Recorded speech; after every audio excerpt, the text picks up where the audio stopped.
What's up? It's Mike, and we got a bit of a situation on our hands. I did try to use colorful language to fix it, but it doesn't work. See? Usually I have several solutions in the event of all color disappearing, but I'm running out of options. And before you ask, yes, I did try and god damn it. That's totally okay though, as I have one more option that has never failed me in these type of scenarios. Granted, this type of scenario has never happened before, but I'm pretty sure my solution won't fail. Hopefully.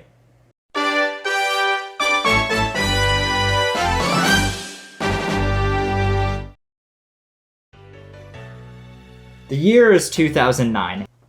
Actually, the year is 2021. And Sega is fresh off the heels of releasing Sonic's greatest adventure yet and totally not critically panned in any way, Sonic and the Black Knight. That being said, Knight of the Wind still slaps.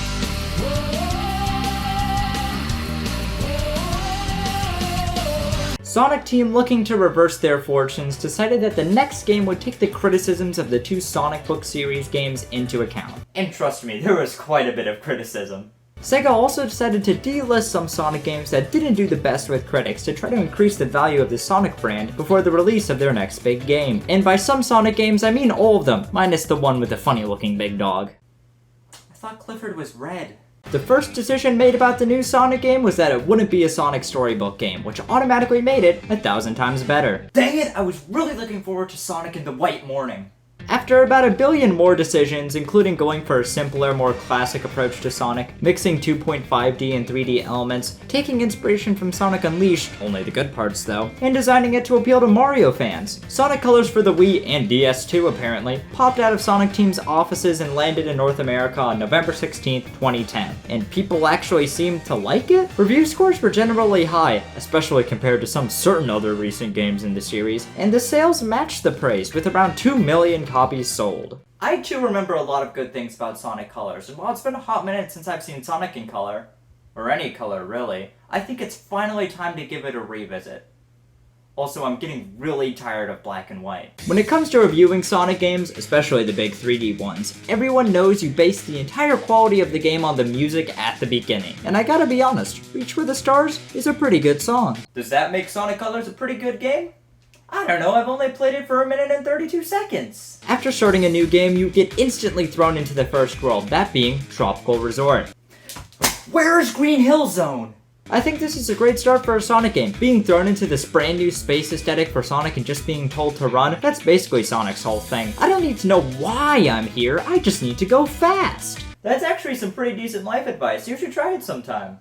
Speaking of that aesthetic, this game looks amazing for a Wii game. Everything pops color-wise, which is good because anything less and I would have to see Sega in court. The presentation for this game has to be one of its strongest suits. All of the environments look wonderful and varied, with my two favorites being Starship Carnival with its gigantic set pieces and bright lights galore, and Planet Wisp with its beautiful fields and equally so music. This game just completely knocks it out of the Space Amusement Park look-wise. Due to the setting, it makes the classic heavily automated sections you find in almost every 3D Sonic game a lot more bearable. And it also helps that the set pieces that go along with these sections are fantastic. I don't think I ever got bored of them. One thing I thought I would definitely get tired of was the writing and the story. But surprisingly enough, what's here is actually not a complete train wreck.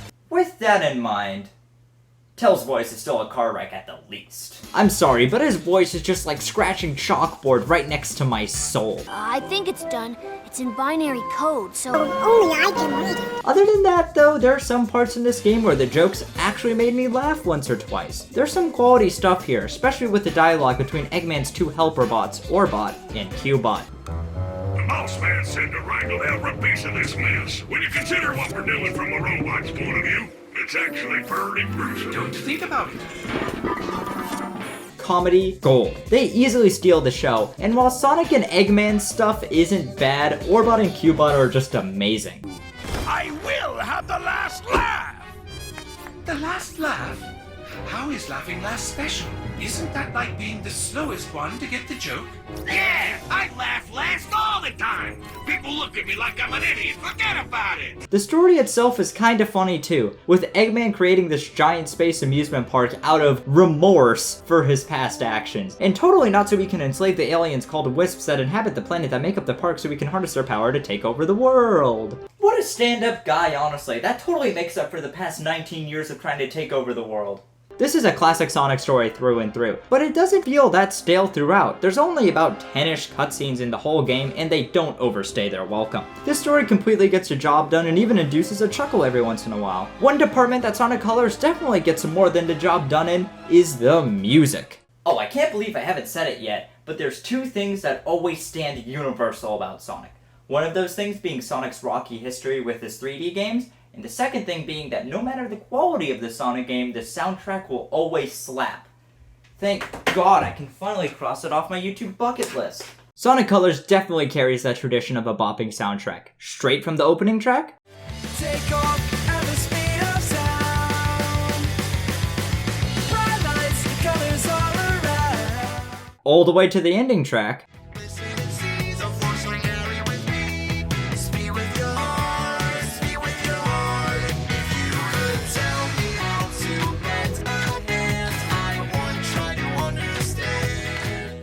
and a bunch of songs in between.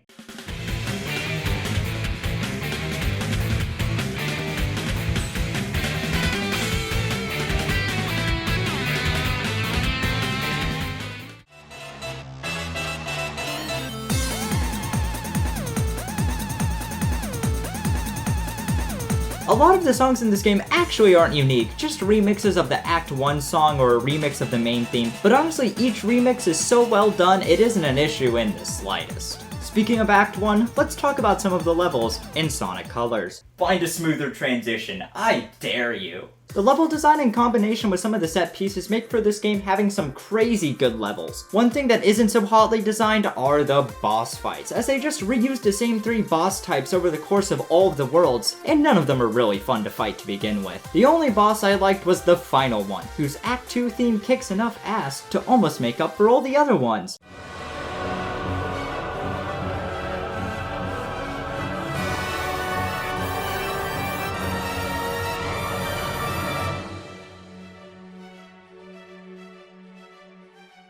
Oh, and the final boss fight itself is actually really fun, as Eggman uses all the power-ups you get throughout the course of the entire game against you. It's cliche, but super fun. Due to the nature of the space theme, it allows for some crazy variety in the environments, and I love almost all of them, from the serene planet Wisp and its fields to the edgy atmosphere of Asteroid Coaster. Something I would also mention is even though it's called a 3D Sonic game, there are a lot of 2D sections. Guys!